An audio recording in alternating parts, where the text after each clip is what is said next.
Hello, welcome to the First Issue Club. We're your weekly comic book podcast where, just like Sue Storm, we love a good read. Oh, Merry Christmas and Happy Holidays from First Issue Club Santa. I don't want to stay in character, so I'm just going to bail on it right away. I was hoping you were going to be Holly Jolly Mike D. Yeah, man, there was a time where I would have just stayed in character as Santa an entire episode. Not anymore. Those days are behind me. If I would have had my Space Camper Cosmic IPA prior to starting the episode, maybe. Oh, man, because you were slipping more and more Jamaican. Oh, no. And it's a really good thing I bailed on my Santa. Where did that come from? Yeah, man. Oh, no. Santa's here. I did not intend that, everyone. Good God. Big week for comic fans. We've got a doozy of a trailer that came out today as we are recording this. So we're going to talk about that beat by beat. And we're going to cover some good comic books that we read this week and some that we missed from last week. So we're really excited to all give those a little bit of light. But I mentioned it already. The stuff you need in the upcoming holiday weeks to be able to handle your weird family and all your in-laws. Yep. All the stuff that comes with it. An alcoholic beverage. Treat yourself. This is the time of year to kick back and treat yourself. Even if you got to pour it in a flask, my man. You're going over to grandma's. She's a little stuck up. Get a little Space Camper Cosmic IPA in a flask. Just, it might not get you buzzed, but just that taste every once in a while, man. It sends those good vibes and good feelings straight to, whatever cortex deals with that in your brain. Sure. Yeah. And makes you feel a little better. I love Space Camper Cosmic IPA. Juice Nova. That's the one that I'm drinking today. Without Space Camper Cosmic IPA and Boulevard Brewing Company, this podcast would not be coming to you today. So thanks so much for making our show possible, keeping us rolling, and providing great drinks for the holidays. Also, be on the lookout for, what's the cold one? Cold. Cryonic Crush. Cryonic Crush. I got Crush. Cryonic Crush. That's the one that I've been drinking most recently. Heck yeah, blue can. Oh, it's so good. Yep. Nice and crisp. Crushable is what I would say. That's right. Okay, let's get into it. Okay. I want to talk about this Superman trailer, and I think the best way to do it is, like I said before, beat by beat.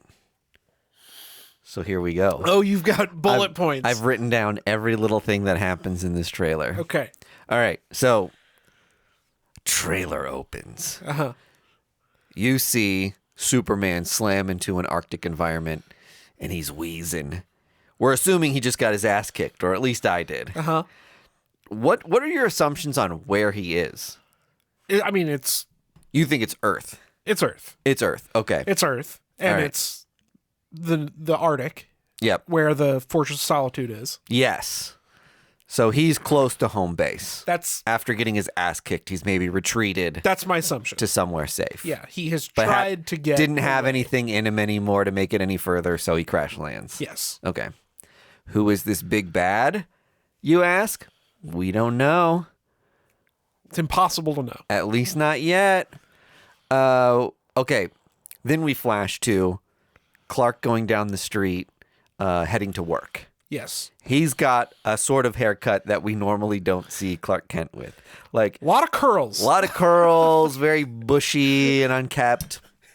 But he also has this very 80s sort of vibe to him. And I don't know if you picked this up at all, but throughout a handful of the shots, it did feel like a bit timeless in places, or maybe this retro modern that made it feel classically cool. That it was balancing itself between modern comic book movies and kind of like the classic interpretations of characters. Like, I don't know if you picked up on that at all, but that was like a major thing that like in the first couple like shots, I was like, oh, this feels like it could have come from a different era. It probably felt that way because it was very bright. You think so? Like the trailer overall Yeah. felt like it was filmed in sunshine. And you don't get that a lot with comic book movies in general. Yeah. That it feels like it's harkening back to an older time. Yeah. Like a lot of the Chris Reeves Exactly. Superman movies are during the daylight. Yeah, like the color palette of Yeah. that trailer was very similar to the color palette of Christopher Reeve's Superman movie. Yeah. Right. Totally. Even the poster itself, I was like, his look and feel evoked Chris Reeve to me. And then even some of the like rainbowy color effects behind him, I was like, we've kind of seen that in some of the older like Superman stuff, which to me like got me in my feels instead of being like, oh, they're doing this again. It was like used appropriately in a way that I felt like really good about. Yeah. Okay, then we have a lot of big title cards that they were like James Gunn. That's the first one you see. Yes. So saving some context for exactly what we're seeing until this moment in the trailer to discuss. What are your feelings when you see that? Are you like, hell yeah, it's here, the James Gunn stuff? Are you like, man, they're putting his name so forward, like the amount of trust that's been given to him? Like, did that evoke anything for you, or were you just like, yeah, director's name? I mean, James Gunn as a director is someone that I have enjoyed even before Guardians of the Galaxy. Yeah. So I'm going to go see a James Gunn movie kind of regardless. Yeah. I guess it's going to depend on if the guy who's in charge of the studio isn't the guy directing the movie, if they stick with that. Like, yeah, right. Like once, whatever, the next thing comes out, Swamp Thing, Yeah. whatever it is, are we going to get the same treatment where it's Going like to be a huge James Gunn. Well, that's what I don't want is James Gunn presents Yeah. an Andy Vargas movie, Swamp Thing. Yeah. Right? Like if the intention of this trailer, and I think it is based on what I'm sure is one of your bullet points, the intention of the trailer is to set up not only this movie, but this whole now continuing DC connected universe. Yeah. We'll get to this, but it seemed like a trailer for 40 movies. Yes. And it felt like this is a creator forward effort. Yeah. As opposed to a DC Yep. led, like a branded effort. This is something that I feel like more so than the Marvel Cinematic Universe or like other popular movie franchises, DC is one where it was like our whole thing was Zack Snyder for a long time. And now it's James Gunn. And the director is like the draw as the visionary. And they kind of like, I think I talked about this the other week, but in Creature Commandos, where they're doing this like animated intro and showing you all the cool characters, and the last animated character they show is James Gunn with a laptop. Yeah. Like they are inserting his celebrity and his person so firmly into all this stuff to like get people excited. It's just bizarre to me. Well, it's that he's like a mascot for DC. Yes. Like the Russo brothers were like never like that for exactly for Marvel. Or like you think about, I mean, Sam Raimi directed the last Doctor Strange movie. Yeah. And like, I mean, he's whatever. He's the legendary director. If they stick with that same effort throughout this whole thing, and instead of having like the lineup of celebrities like Marvel has to play their characters, if they have like a lineup of celebrity directors, or if they get, exciting up and coming directors and raise them up to that same level, that's incredible. Yeah, like, that's right. going to be so cool. Yep.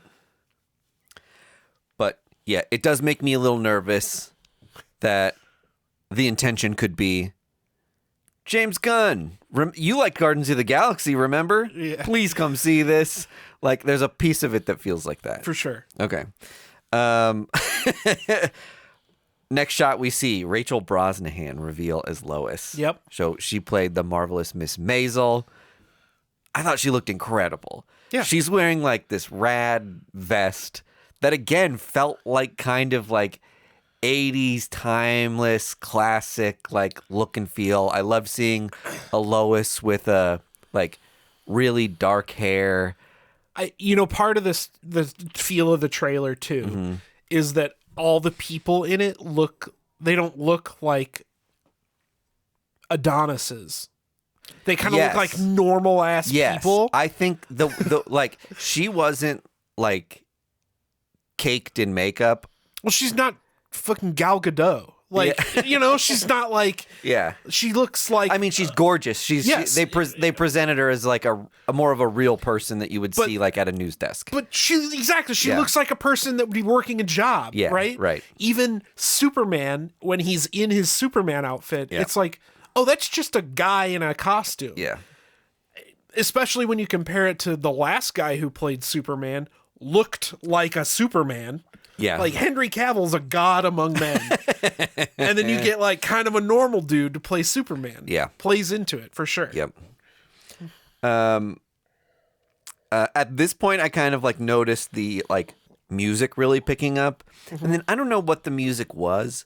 If it was like it was the Superman theme. It was just the Superman theme, but it was on guitar. But it was done through like slow electric guitar riffs, and it had like a kind of a cool rock and roll vibe, but a little more of like, I don't know, somber, edgy sort of. It was very feel. slow. Yeah, but it was on electric guitar. Yeah, it was cool. It was kind of neat.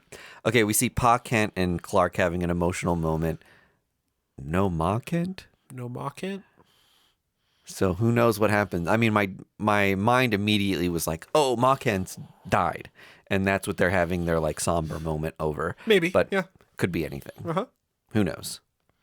James Gunn knows. We at least have Pa Kent. True. All right, we're back in the Arctic. Clark whistles. A blizzard storm starts coming towards him. It turns out it's the trail of Crypto kicking up a bunch of snow.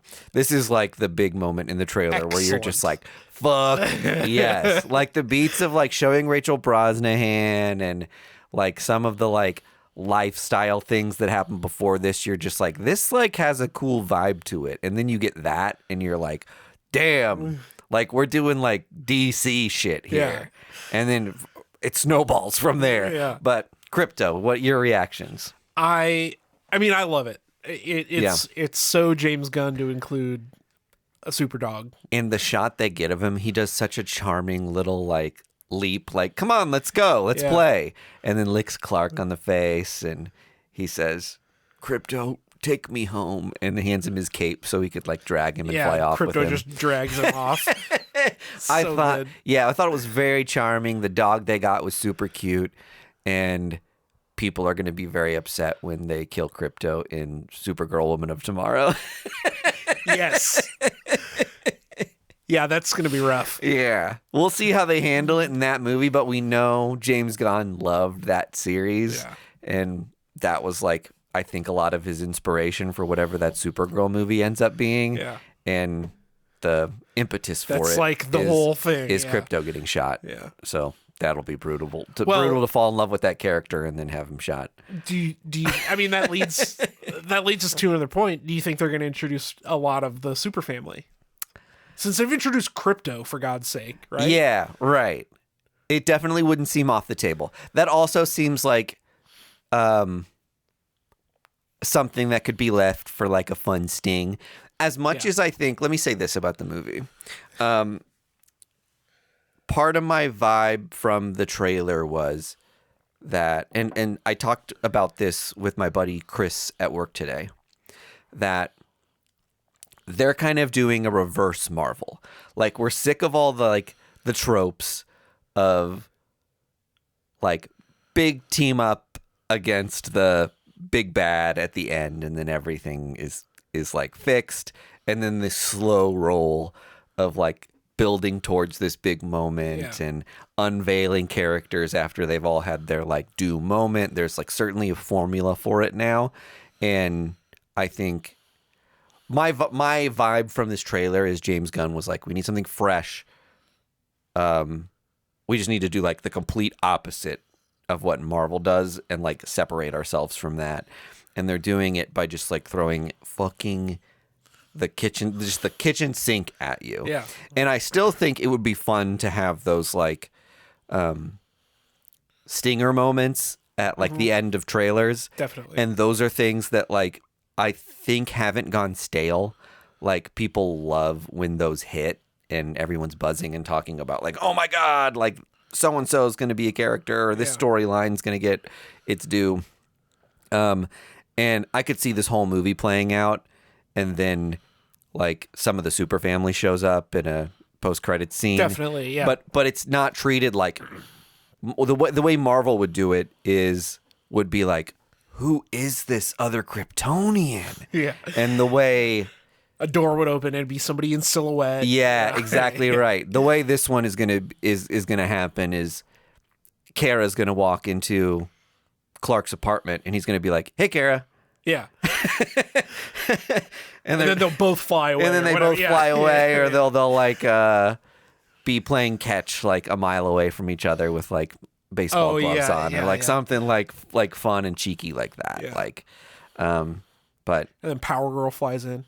I mean, Superboy. I got chills just like you saying that. Like if they introduce Power Girl during this, I think it would be so fucking cool. Yeah. I also think there's like, I was kind of wondering before this trailer came out, now we're like away from beat by beat, but if they were going to try to eat Secret Wars lunch by being like, we're just going to cannonball right into Heroes in Crisis or Crisis on Infinite Earths, I guess.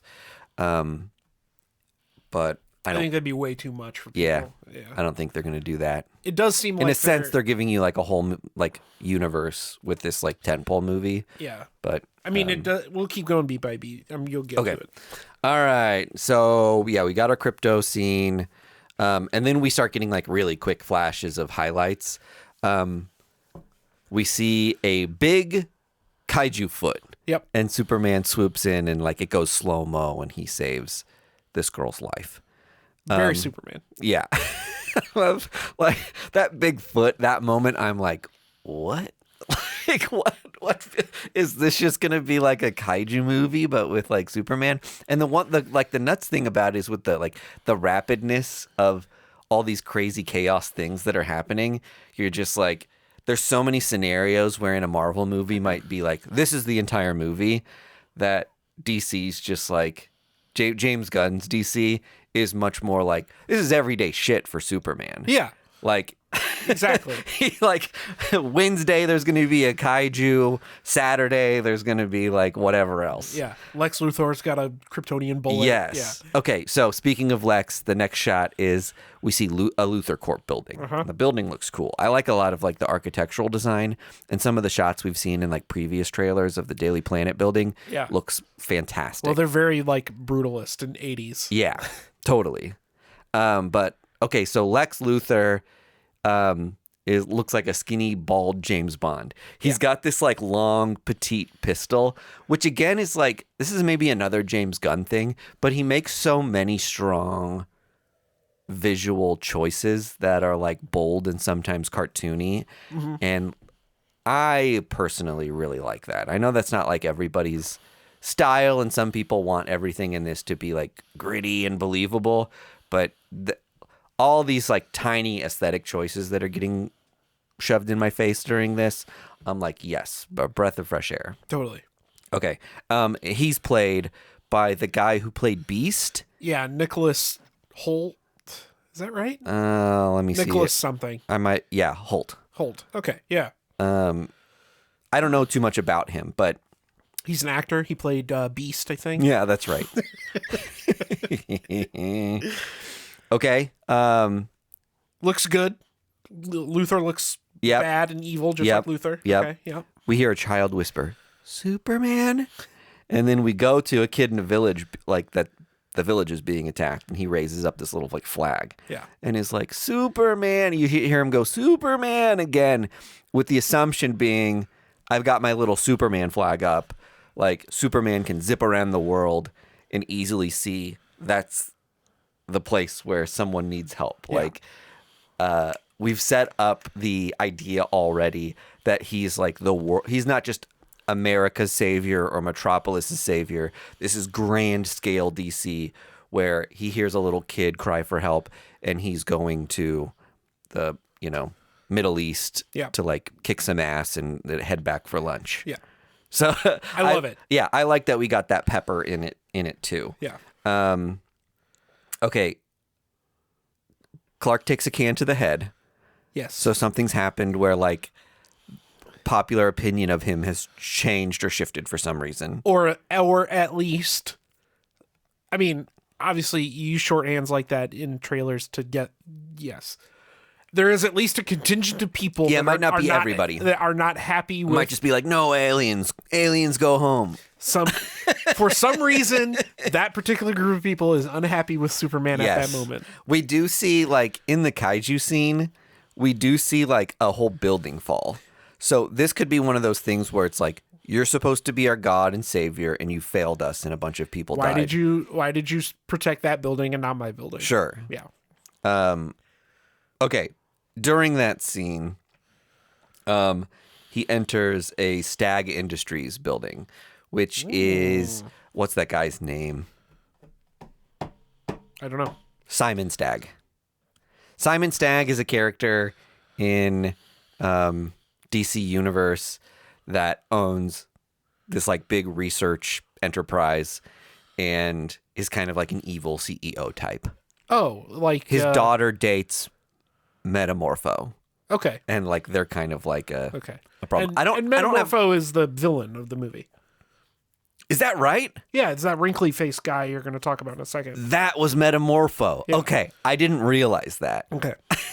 Yeah, I didn't either. I had to look it up. It was like, Okay, yeah. so that's why we've got Simon Stagg and Stagg Enterprises in this, is because of the Metamorpho Checks. tie. He's close to, and the way they're probably going to do this in this movie is like Stagg has like maybe created Metamorpho via their like unsafe research practices or something like that. I Sure. would imagine. Superman's blood Okay, turns into Metamorpho. okay. Before we get to him, then Nathan Fillion comes out as Guy Gardner. Hold on. That's how you're going to say it? Well, The best scene in the movie? I know this was like after Crypto. This was like the next like, oh fuck moment. Yeah. Like You wouldn't let Like- me make this entire episode about Nathan Fillion's haircut, but this whole episode could be about Nathan Fillion's I haircut. absolutely loved that decision. I probably said out loud, yes, they did it when I was watching this. Everybody. I don't know, like, did people already know that one, Guy Gardner was going to be in this, two, that Nathan Fillion was going to play him? Yes and yes. Okay, because I didn't. Yeah. And so that moment, at first I think I messaged you guys. It flashed so quick, I thought it was David Dasmalchian, who Yeah. plays like, he's one of the, he's been a DC Universe guy before. He was Polka Dot Man. Yes, he was Polka Dot Man. And I like him a lot, but I thought it was him, and then figuring out it's Nathan Fillion. I mean, I love both of them, but I mean, Nathan Fillion, come on. Yeah. He's like nerd guy's dream man. I so badly want to know anyone who's a normie watching this trailer. Yeah. What and your being reaction like, to that is? Why is Firefly in a bowl cut? Yeah. like I just want to see. I think there are so many things like, you wonder like where the demographic that is like immediately catching all the little Easter eggs and the little things that they're doing. And I don't like, I see that bowl cut and I'm immediately like, oh my God, he's Guy Gardner. Yeah. And like, that works for me, but I'm not most people. Exactly. And for this movie to like make $1 billion, people who aren't familiar with Guy Gardner are going to have to go see it and like find it charming. And But people that aren't familiar with Guy Gardner are going to be like, oh, look, it's Castle. And then he's going to be the biggest asshole in the movie. You know what I mean? Like, he's going to be Guy Gardner. Yeah, I think this is a thing that, like, you hope James Gunn tonally pulls all this off and it's really fun, but you could also fall into the trap that, again, a lot of Marvel movies fall into, where it's just like the barrier for entry is so high just because, like, I don't know who any of these people are, but just like, I mean, we used to give advice to people all the time early on in the podcast when we were battling with, like, well, we want to cover first issues and make this like an accessible reading club and that's like welcomes new readers into the medium. But how do you do that when a first issue like is already inaccessible? Yeah. Like, it just relies on 20 years of back knowledge that sometimes in order to enjoy an event, you just have to like cannonball in and take some things with a grain of salt. Totally. That, like, I know this guy's good. I know this guy is like, but has a bad attitude. And I know that's the bad guy and that he doesn't like this guy and they have some history, and I'll take it for what it's worth and just try to like enjoy the dynamic and the aesthetic piece of it. Like, and I think that's where James Gunn is already doing a good job with just like how many hard aesthetic choices I'm seeing in this that just make it fun to look at. Yep. Regardless of whether you know who Guy Gardner is, just like the hair choice and Nathan Fillion being that guy is so much fun. And it's our job, dear listener, as comic book fans, to assure the normies that, yes, he will get his face punched by Batman at some point. Yeah. Like, if they do that haircut, he's getting punched, right? Right. Okay. Guy Gardner uses his Green Lantern ring. I don't know if we've mentioned this yet, but he's full-blown Green Lantern at this point. He's not like Guy Gardner pre-powers or anything. Yeah. So he uses his ring to kind of keep that mob at bay, or to like create a shell so they can like have a conversation that's like not diluted by people being like, fuck you, Clark, or Superman. They don't know it's Clark.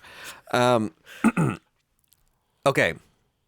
Right after that scene, we see Hawk Girl with her signature massive bludgeon. Yeah. And that's another like comics accurate thing that I was just like, hell yeah, why not? Yeah. Like, I'm kind of like, as much as I was like, yeah, like the Marvel movies initially were like, I need to be eased into this to like believe Thor is the guy with a hammer, and they do a good job at that. But we live in a world now wherein we're familiar with superhero stuff, right? So I do believe we need to look at and think back on the MCU as like it made all the right choices that it needed to make at the time for the world we were in. Totally. And those choices don't work anymore in the world we're in. And some of these like more cartoony decisions are what's going to work in movies. Yeah, people can swallow weirder stuff now. Yes. Yeah. Seeing Hot Girl fly around a city so cool was also really cool. Like that we're not putting her in like what the last DC movie that used her. She was in like Egypt and was that Black Adam? Yeah. Yeah. With the Justice Society. Yes. Yeah. And it was kind of like these are characters that work in like only in an African mythos. And I just love like plucking those characters and like putting them in like a cityscape. Yeah. Just kind of, again, reinforces how big of a world and universe we're within, and that all these people are global superheroes. On a scale that, like, this is another thing that's crazy. After, 20 years of the MCU, we still, like, when they do movies, it's still not just like, Spider-Man swinging by. Yeah. There goes the Punisher. Like, you know what I mean? Yeah. And this movie seems like it's going to be like that. Like, we've accepted, like, there's superheroes everywhere. Yeah. And if there's, like, an extinction level event that you're just like, why isn't Captain America here helping? Right. Like, these DC, like, like, these DC movies aren't going to be like that. There's an alien invasion. Thor needs to be here. The Justice League getting together is going to be on the table for like all of these movies. Yeah. Okay. Okay, so we've got Godzilla breathing fire, I think, at her. Sure. Or maybe Superman as she's like flying into a building. And that's when we see like the building topple over. Yeah. But that was like just fun seeing just like a massive Godzilla thing. Totally. I don't know. I'm always down for a giant monster. Did you recognize the giant monster as anything in particular? Because I didn't. I did not read it as a particular DC villain. Okay. But I'm sure someone It's a reference out to there, something. Yeah, I'm sure. Okay. Yeah, it's Fin Fang Foom. How about that? Crossover. Amalgam is happening.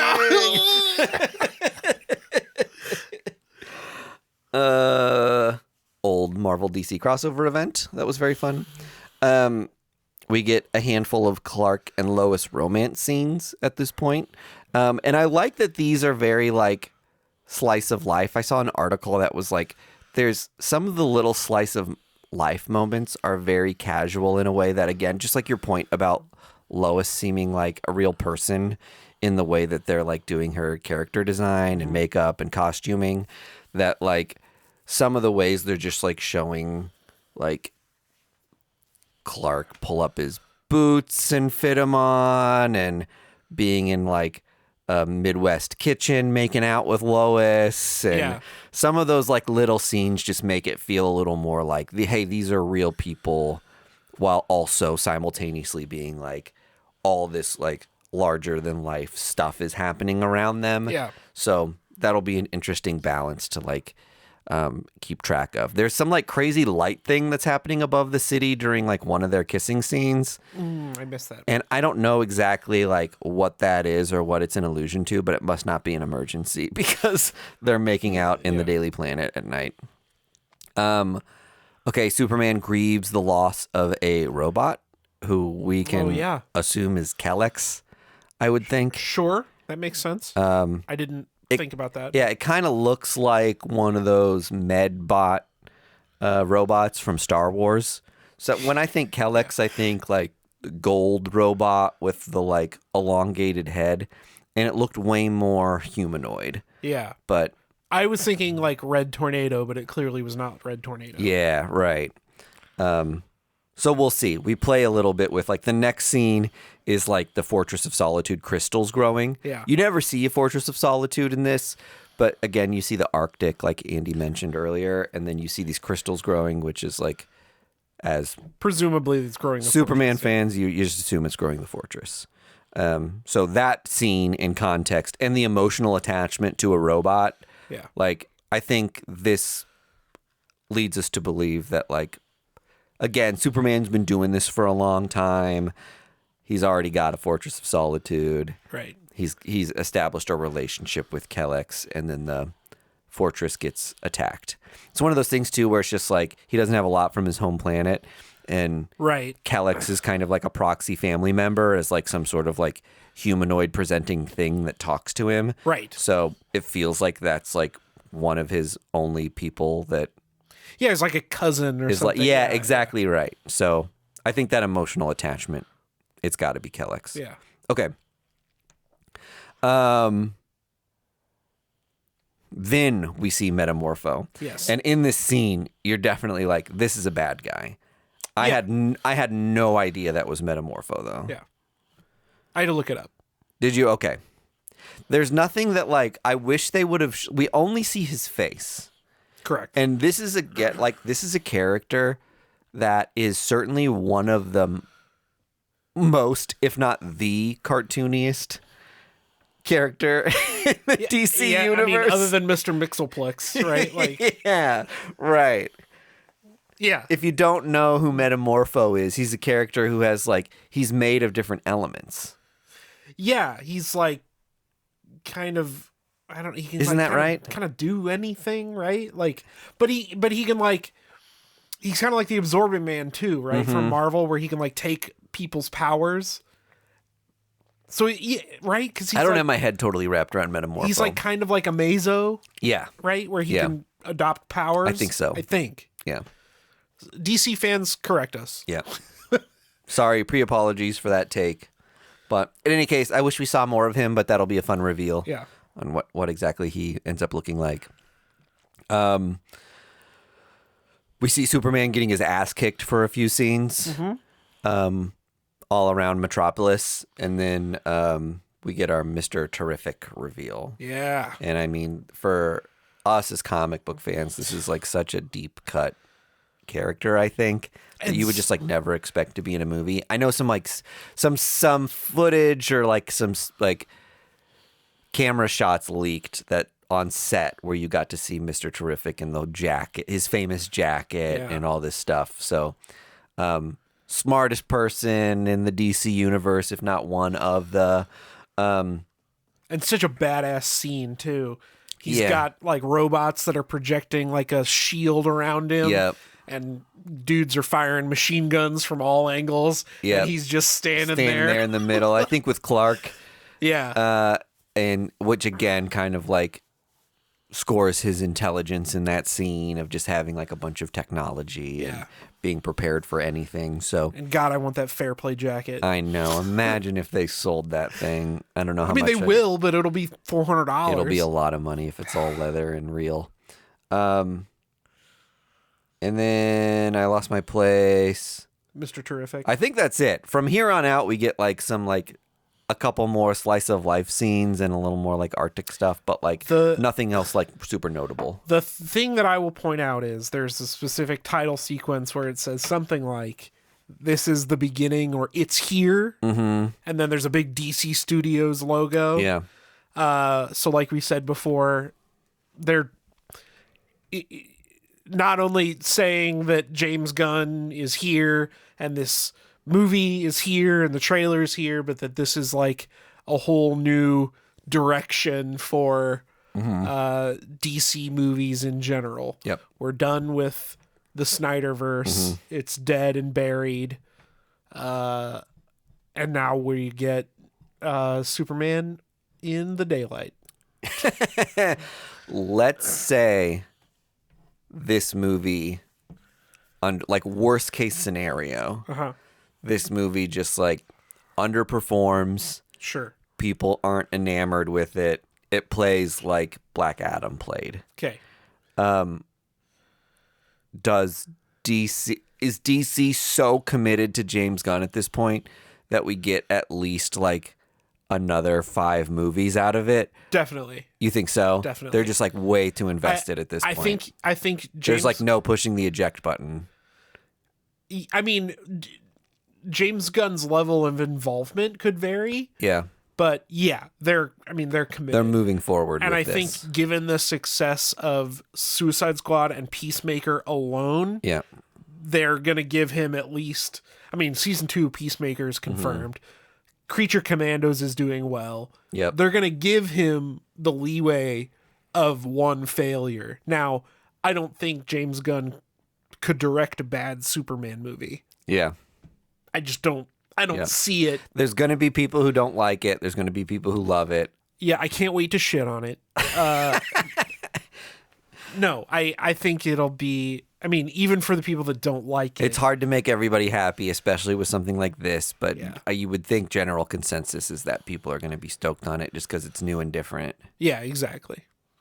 A lot of people would see it regardless, but I don't know. The conversation surrounding like how much they've invested in this new effort and that like it came on the heels of them just being like, let's do a new Batman thing, and then, hey, now we're doing an entire new universe. This is also a confusing aspect of this, because not only did they do a new Batman movie that like did okay, and you've got a great actor in Robert Pattinson. When I say did okay, I don't think like this movie like completely rocked the box office or anything, but like the Batman? It did really well. It did well enough to be like, yeah, we're making sequels of this and people dig it.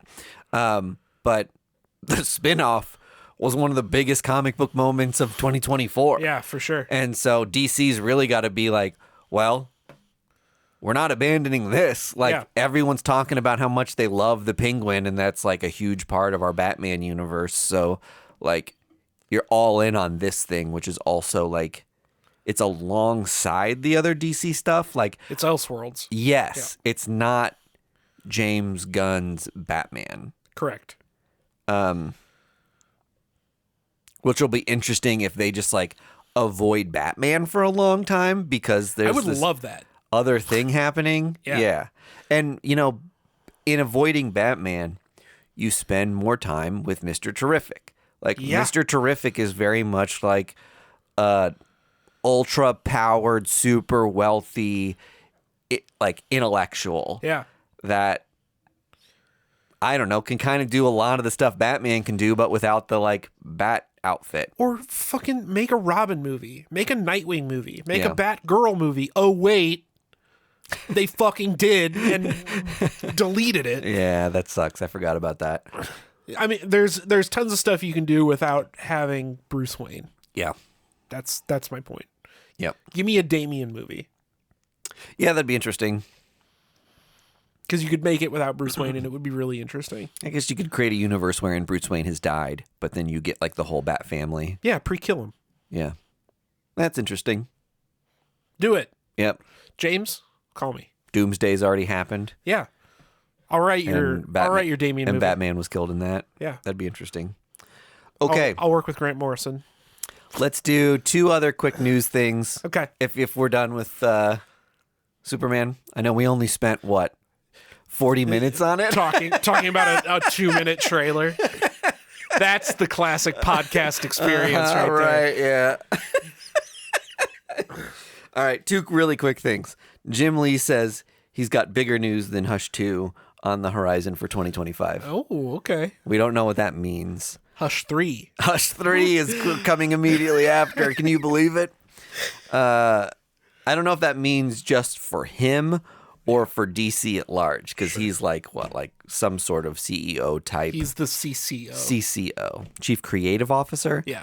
I mean, he's the tippy top of DC Comics. And he's known for being a very humble guy. Yeah. And so the reaction to this is people being like, oh shit, something must really be happening if he's going to Marvel. Jim Lee is. That's his big thing. Just yeah. Batman Hush 2 ends with Bruce Wayne dying. Yeah. And then Spider-Man #1 is popping up on people's radars. It's coming up for pre-order soon. We're resetting the issue count for the first time since 2022 maybe. It's been at least I think it's been 2 years. I mean, because we're all the way issues or something. Yeah, we're up in like the 70s or low 80s or something like that. Yeah. And we're getting ever closer to that 1,000 issue. I think it'll be the first Marvel comic to actually hit 1,000. Yeah. If you don't count those stupid Amazing Fantasy 1,000 things that they cheated on. Joe Kelly is writing it. Classic writer. You're going to have John Romita Jr., which I love. Yeah. I've fallen back in love with his work. I think there was a time where he wasn't working a ton in comics, and you're like, his style looks dated and out of practice, but he's been doing a lot of Zeb Wells Spider-Man stuff, and I love it. When I saw when he did Tombstone for Spider-Man, yeah. It's that's a perfect Tombstone. Yes, 100%. I agree with that. And then Pepe Larraz is going to do some work as well. And this is one of those things where in ASM or mainline Spider-Man stories, every once in a while they'd kind of switch around between. Sure. Because I think it's just a lot to ask John Romita Jr. to do what's almost like a bi-weekly comic sometimes. Yeah. Because he's doing covers too, right? Yeah, he's doing covers too. Crazy. I think this is interesting. I think, you assume Joe Kelly is going to write the 1,000th issue or the main story in the 1,000th issue. Or do they bring Dan Slott back in? Or does Dan Slott write that one issue? I think this is Spider-Man is one of those books at this point that is kind of a thankless job. Zeb Wells is getting so much heat, and I don't think his Spider-Man run is that bad. And people are I read an article today that was Spider-Man's been absolutely poisoned. But Zeb Wells been poisoned to Spider-Man, and it's not really. Shut up. Zeb Wells rules. Yeah, I like Zeb Wells a lot, and I think his writing style and his humor lends itself well to Spider-Man. And then the same thing. Nick Spencer did a run that was almost 100 issues. Yeah. And That was awesome too. And any other thing that would be like super celebrated, and he did like wild stuff with Harry Osborn and Sin Eater, and Dude, that Hunted. Yeah, the Hunted arc event was was really so fun. And people really ragged on Nick Spencer. And there were times I did too where I got like a little lost in like Nick Spencer was like such a Spider-Man fan that he was pulling out all the like little obscure characters and hanging threads. So like canonically it's like one of the most amazing like 100-issue runs of Spider-Man, but it was a little less accessible even for me, who's like a huge Spider-Man fan. Nick Spencer is to Spider-Man what Grant Morrison was to Batman. Sure. Where he's just like, hey, you remember that thing that happened in that one issue in 1942? Mm-hmm. No one does, Grant, because you didn't. You're the only one that read it. I'm gonna reference it like we all like have that knowledge. Yeah. So I don't know. Dan Slott now is like talked about in high regard, but there was a time when like everyone fucking hated Dan Slott and people were pissed about Brand New Day and people were pissed about Superior Spider-Man when that started. And now those are like classics. So my advice would be go easy on Zeb, go easy on Nick, and go easy on Joe. Yeah. Like, well, keep in mind whatever happens here. Like, I think the best thing to look at is Nick Spencer also wrote the Captain America run where he was a Hydra agent. Yes, yeah. And people flipped the fuck out when that happened. Yeah. And then guess what? It all worked out in the end. Yeah. And now we're all like, hey, remember Hydra Cap? That was pretty cool. Yeah, that was cool. It was like an iconic moment for the character. Assholes. People are, great creators aren't going to want to write great tentpole characters if all we do as a community is like never give them the benefit of the doubt and just like constantly shit on their work. Like, fuck off with that stuff. Okay, let's get into comic books. That's my tirade. Oh, we ran out of time. Yeah. Let's get into it. What time are we at? We're almost at 50 minutes. We can do a quickie version of this. We can just do our favorites, whatever you're comfortable with. I've got at least, well, I've got 3 or 4 that I want to talk about. But the one that we both read that we absolutely need to talk about is Ram V's New Gods. Yes. And I want to show off this sick acetate cover for people watching the video. That rules. This is by, I had it, hang on, Evan Cagle. Never heard of him before, but gorgeous cover. Cannot recommend this enough. It's expensive. It's a $10 issue, but I could not leave the store without this. Yeah. So Mike D and I talked about this before the show. Yep. And the first, I like the comp you made. Oh yeah, I compared it to Karen Gillan's Eternals.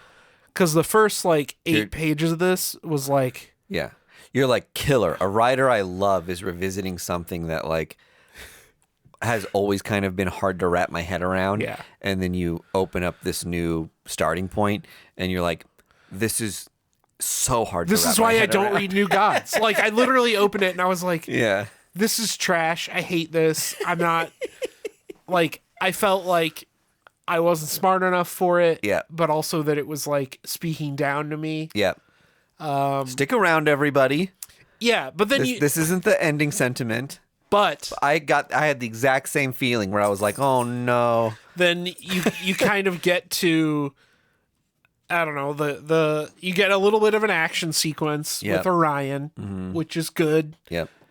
It felt a little bit different than the preceding pages, and then you finally get to what the story is. Yep. And it clicks. It all makes sense. Yes.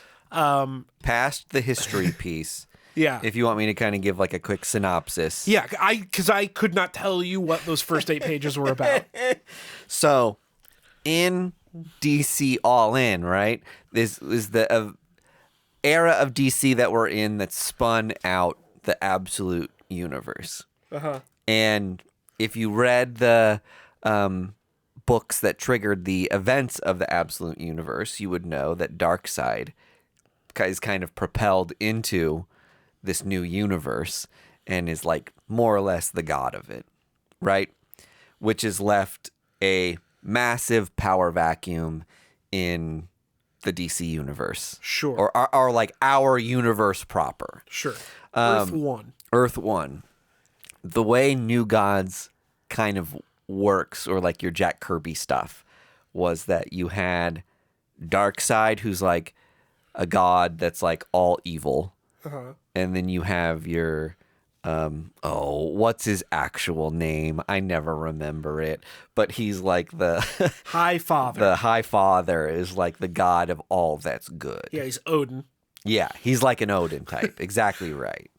So since Darkseid got zapped into this other universe, all his parademons, which are like his little minions, evil minions, are like going buck fucking wild, and causing chaos all over the place and a lot of unrest throughout the universe. And people are like, "How are we going to handle this?" Like, yeah, Darkseid was pure evil, but he was at least keeping like certain things in check. Like there was a balance to the good and the evil. Sure.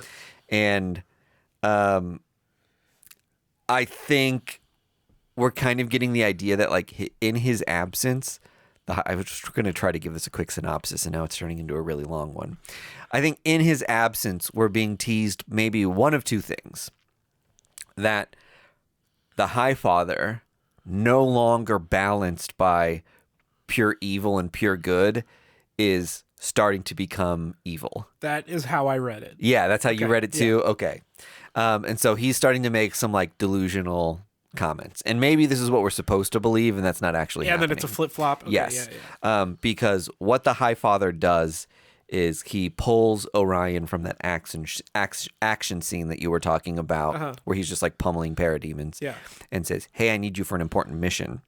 Another god has been born on Earth, and I need you to kill it." Yeah, but it's kid. It's a child. It's like when we say child, like a 1 or 2 year old. Yeah.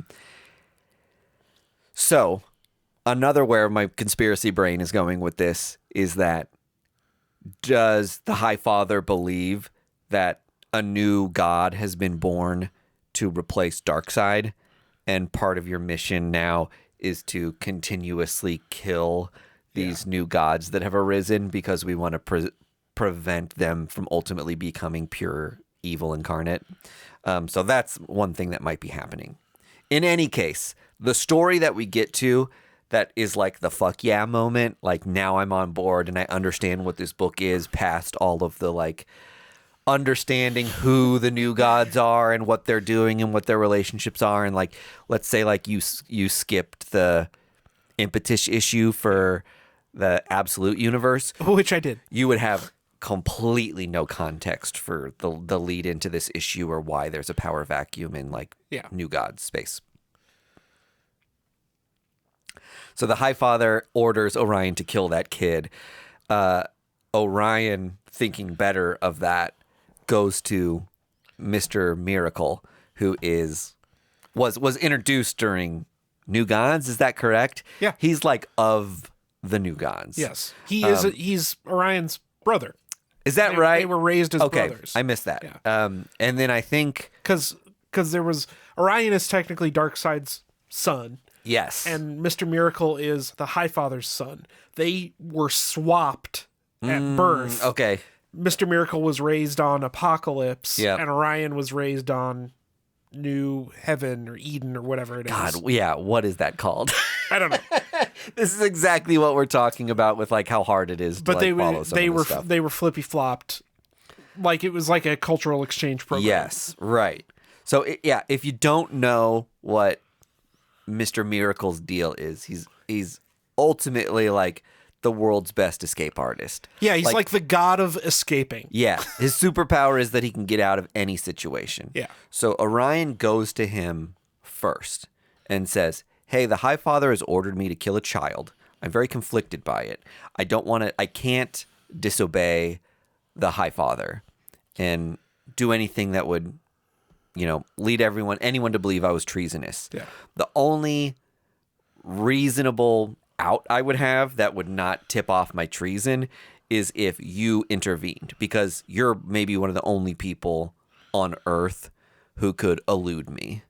Yeah. being the amazing artist of escape that you are, it would be believable if I said, hey, you have 7 days of lead time to find this kid, hide him from me so I can never find him, and then go back and be like, I tried, but hey, Scot-free. yeah, your other son intervened, and like, but all is kumbaya between me and my world, and I'm not like exiled now. So they kind of make this agreement that like this is maybe one of the only ways forward for Orion to not only like stay in good graces with the High Father, but maybe be a man on the inside to ultimately figure out what the deal is here and get to that stuff. And then we see the kid being kidnapped in an action scene and some wild stuff happening, and like that's the book that we're going to ultimately end up getting, is this like action protect this child who has like newborn powers and is like a crazy powerful god. Do you want to know what I think's going to happen? Tell me. I think the High Father's going to end up being the new dark side. And the kid is, you know what I mean? I think it's ultimately like the new, High Father, all good god. Yeah. So I think interesting. I think eventually all the new gods will start gravitating toward this child. And teaching it how to be a good new god. Yep. While at the same time, in doing so, they're poisoning themselves to the High Father, and he starts to turn. Exactly. That's an interesting And he turns angle. into the new dark side. Well, if we know anything, Ron V's an incredible writer who tells like really good personal stories, even when it's like a big grand idea. Yeah. That's the same thing with Kieran Gillen. That's why he was given a book like Eternals or a book like Immortal X-Men and knocked those out of the fucking park. But again, like they're steeped in so much lore that they can be a little bit of homework to follow. Yeah, it feels like there's a lot of history lessons that you're missing out on. Yeah. But I mean, ultimately, Mr. Miracle is an awesome character. Yeah. Tom King's run is like second to none. I think this book's going to be interesting to say the least. And we're at least getting a little bit of Barda. Yeah, I mean, she's married to Mr. Miracle. And they have a kid together. They have a young kid together. At first, I think you're kind of led to believe that the kid that needs to be killed is their child. Right. So it's like Orion killing his nephew, but that was kind of like a red herring. Yeah. Thank God. Yeah. But I think it's cool that even though we've got Barda in Birds of Prey right now, like she belongs in all the new God stuff, and I hope that we see her throughout this series a little bit. I'm sure she will. Yeah. I'm sure she'll show up. Yeah. It's a cool book. Don't go into it, though, if you want something nice and light, you can kind of, dip your toe into. This is, you're up to your neck for sure. I agree with that. But it's good. Yeah. I want to encourage people to read it, but like also at the same time say like, be ready, understand if you're that person who's willing to put the work in to like enjoy this. Because if you're not going to ultimately enjoy like getting on the DC database and like reading up on, wait, who exactly is this? Like if that's your kink, this is awesome. Like, this is like a great. You already had this ordered. Like here's my entry point into this thing, and I can do some research and become like a DC realhead. Yeah, like this is a great book to like open your eyes to that and find the things to Google. Yeah. This is a great book for you and I to do. On maybe like a recap subsequent show. Issue club. Yeah, sure. I'd be down for that. Keep up with this. Yeah. And continually explain it to people. And explain it to each other, right? Yeah, right. For sure. New Gods, obviously book of the week. Yep. The other big one that I wanted to talk about was this new Brian Azzarello book, and I always want to say Lana Del Rey, but it's Vanessa Del Rey. Oh, yeah. It's out on Boom. It's called The Creeping Below.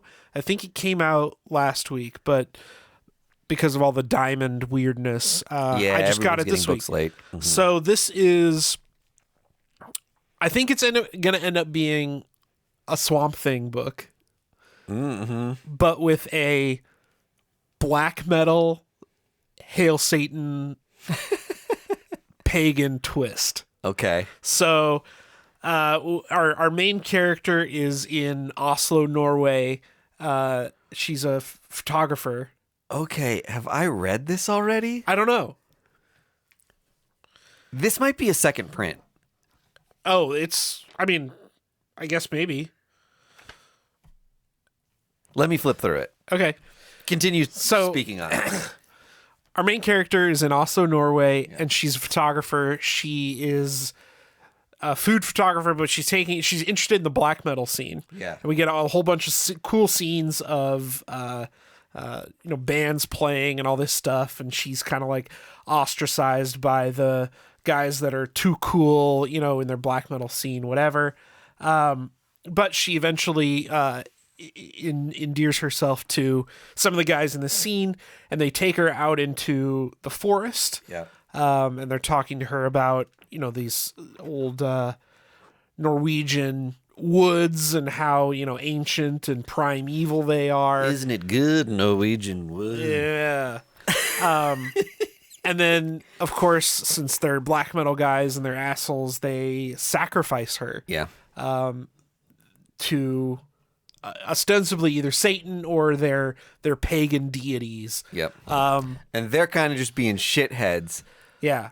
but it turns out it's all real and it like works. Yeah, exactly. Yeah. And she like comes back from the dead as Yeah. like Some sort of like plant goddess thing. exactly. Yeah. This, and I'm this like, book came out a couple months ago. seriously? Yes. Yeah. Clint's just had it on the shelf. Yeah. Like, I read this a couple months ago, and I think it's I think this must be a second print. I'm starting to see more of like black and white line work stuff on second print issues interesting. too. Well, it fucking ripped. Yeah. I loved this book. Yeah, it was good. That's totally up your alley with like Yeah. stuff you like. Yeah, it's like creepy Satan, black metal. Like it hit all the things for Yeah. me, and Yeah. I had no idea why I didn't hear about it. Yeah. But yeah, this is definitely one that, and it's only a 5 issue. It says on the inner cover. So, Yep. Brian Azzarello too, right? Like Yeah. you can't go wrong. So, absolutely loved that. Nice. Another one, I think this is from last week, but I read the Ultimate Universe 1 year in one shot. We get our introduction to Ultimate Nick Fury, who's the leader of Hand. Oh, okay. And we get a little bit of background about what Hand does, and they're kind of like, I mean, they are the organization that was responsible for killing all the superheroes, right? And we get that explanation. Nick Fury has spent the last 60 years literally killing or knocking, killing superheroes or making them so that they don't have their power. Yeah. And He was set on the wrong course by the maker. exactly. Yeah. He's working for the maker, and now this is what he does. And he gathers the council of the Ultimate Universe, and was explaining them all this stuff, whatever, blah blah blah. And you find out at the end that it's actually an LMD, and this is a 1 year cycle. Every year, a new Nick Fury LMD comes out, Okay. and he gets a brain scan, so he Yeah. has all these memories. Uh-huh. And then at the end of the year, he's like, I can't do this anymore. Yeah, and then he gets purged. And he gets purged every year. Yeah. So That's fun. very fun. It's a cool book. I kind of fell off the Ultimate Universe just because, like, I can't afford to keep reading all these comic It's books. a lot of stuff. I just do Ultimate X-Men and Ultimate Spider-Man because I Yeah. love those two, but like I completely bailed on pre-ordering any of the other ones. I'm definitely going to come back and I didn't- start reading. I didn't have this book on pre-order. Well, this is worth a pickup for Is it? sure. Yeah. It's a cool Well, I book. love the cover is really cool, and it's doing that like Bond Steranko Yeah. kind of classic. I'm kind of a sucker for Nick Fury, but this is a book. I'm at least going to go back and read Ultimates on Marvel Unlimited. Yeah, that's a great call. Because there's a lot of cool Mm-hmm. references to stuff that's happened Yep. between Hulk and the Ultimates Yep. in here. So All right, cool. yeah, it's a cool book. If you, like me, kind of fell off the Ultimate Universe, this is, I guess, not a good jumping in point. But it is. I mean, it is a good jumping in point. If you're at least familiar with the impetus for the Ultimate Universe, Yeah. then it's maybe a good gateway back in. It's a great catching up Yeah. point for sure. This one I know for sure is new this week. It's the new EC book, Shiver Suspend Stories. Shout out to Oni Press for resurrecting all these rad EC books. God, I'm so jazzed about it. This is, spoiler alert, definitely going to be on my best of 2024. Hey, all the EC books coming back. So this is another classic EC thriller and chiller anthology, but with a Christmas twist to them. So you get a framing story by Hunter Gorson. Jason Aaron writes a story, Ben H. Winters, Jay Stevens, George Northey, and then we get a reprint of a Vault of Horror story in the back. So, I mean, it's just fun stuff, right? The framing story, a woman is telling her kids about how Santa is like a home invader and like maybe a vampire. And then at the end, it turns out she just wanted to kill her husband who was dressing up as Santa and trying to justify it to her kids. But in a double twist, she actually kills the real Santa and then her husband. Oh my God. Fun. So, I mean, it's great stuff. You know exactly what you're going to get. The Jason Aaron story is probably the highlight, but all of them in here are really worth picking up. Hell yeah. If you're a sucker like I am. It is a little expensive. It's $7.99. Yeah, it's a really big book. But yeah, it's thick. It's totally worth it. It's a great one of those, like, you're sitting on the couch at your parents' house, and as my dad would say, you're just staring at each other. Yep. Like, go buy this, don't read it, save it for that moment when you can like read it 2 or 3 pages at a time and get that story. Yeah. It's the perfect book for that. Right on. And then the last book I read, we talked about this at least a little bit. Yeah, we gave it a shout out. I read Laura Kinney Wolverine by friend of the show, Erica Schultz. Yep. And this actually reminded me a lot of how you described Psylocke. Yes, which was an episode lost to time. Oh, that's right. I forgot about that. What a bummer. We had a bum recording, and I gave a tirade on. I loved the Psylocke book. Yeah, well, this is going to be right up your alley. I'm sure you pre-ordered this, but Wolverine is kind of bumming around now that Krakoa is not there. She's not on an X team, and she finds a mutant who needs help. Yeah, and goes and helps that mutant, and of course stumbles across a conspiracy of people trying to use and abuse mutants. There's a lot of kind of allusions to like the sex industry where strippers are sometimes not exactly the most willing participants in this situation. You get some of that in here, which is kind of typical of these female-leaning books. Yeah, right. You have to be a little bit smarter to interpret than what's happening on the page. But really fun book. A lot of great action. I mean, Erica Schultz is a phenomenal writer. Yep. So if you're familiar with her, you know what you're going to get. Every year that goes by, I regret not getting Laura Kinney's first appearance earlier. Now Laura is like starring in like she's in like the Nyx comic right now. She's popping up in like X-Men stuff. Her first appearance was Nyx, right? Title, yeah. Yeah. And it's the only reason that book still gets rebooted every once in a while is because it's tied to her origin. Yeah, X-23. Yeah, that book is way too fucking expensive. For sure. But it's also one of those like weird titles that like you could see someone opening a short box of books they bought in like the early 2000s, late 90s, and just being like, this is all a bunch of nothing books, and then dumping them off at like a vintage stock. Yeah. Like it's definitely one of those books that like people just find in dollar bins from time to time, and it's like an $800 comic in good shape. Yeah. Another thing that I'm really interested in reading in Marvel Unlimited is Tom Taylor's all new Wolverine. Oh yeah, with her and Gabby, yes. Honey Badger. Yeah, that's one I'm definitely going to go back and read. I have been trying to find. I think it's the first 3 issues are like issue 1 is super expensive because it's issue number 1. It's the first issue of her taking over as Wolverine. Yeah, and then issue 2 is the first appearance of Honey Badger, so it's super expensive. Yeah. But those are books that I've been trying to track down for a while, and not super expensive. Yep. Whatever. So I slabbed my Wolverine one. Yeah. Laura Kinney first it got a 9.8 back. hell yeah. Swish. Is it the A cover? Say cover, yeah. Yeah. It's a good one. Yeah. It's a good one. I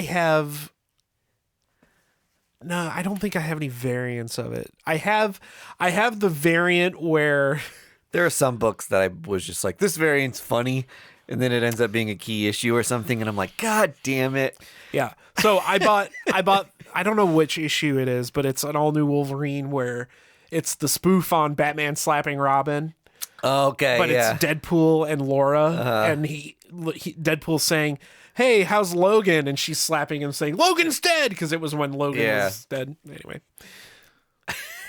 It sounds like a rad cover. that's what I bought instead of the first appearance of Honey Badger. So, that's what I read. All right. All really good stuff this week. I didn't read any duds. Yep.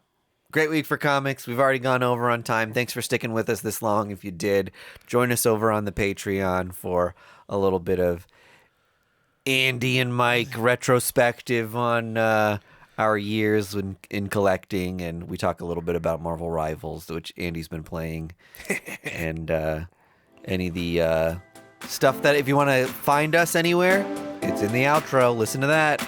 Sounds good. Bye. Bye.